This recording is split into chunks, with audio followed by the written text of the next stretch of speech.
అందరికి నమస్తే, good morning, welcome to Sakshi today. ఈ రోజు వార్తలను విశ్లేషిస్తే పెట్రోల్ దెబ్బకు కూరగాయలు, వారం రోజుల్లోనే భారీగా పెరిగిన కూరగాయల ధరలు, బాడుగుల రేట్లు, ఇంధన కొరతతో మధ్యలో నిలిచిపోయిన వాహనాలు, పాడైపోతున్నటువంటి కూరగాయలు. నగరాలు పట్టణాల్లోనే కాదు, గ్రామీణ ప్రాంతాల్లోనూ ఇదే దుస్థితి. ఒక్కసారిగా ధరల పెరుగుదలతో గగ్గోలు పెడుతున్నటువంటి ప్రజలు.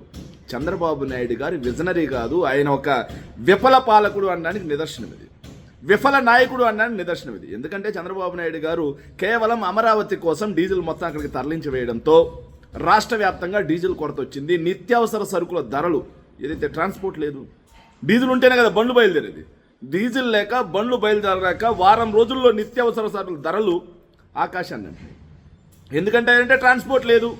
సో ఆకాశాన్ని అనడమే కాకుండా కొన్ని చోట్లయితే కూరగాయలు ప్రజలు ఏదైతే రైతులు ట్రాన్స్పోర్ట్ చేసుకోలేక పాడైపోయినటువంటి పరిస్థితి.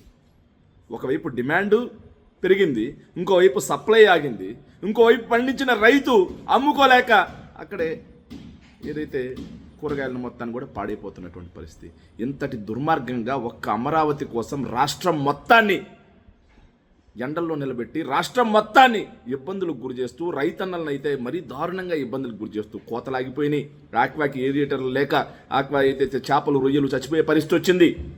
ఇలా రాష్ట్రం మొత్తాన్ని ఇంత విధ్వంసం చేసినటువంటి ఈయన విజనరియా, విఫల నాయకుడు అనేది మీరు ఆలోచన చేసుకోవాల్సినటువంటి పరిస్థితి.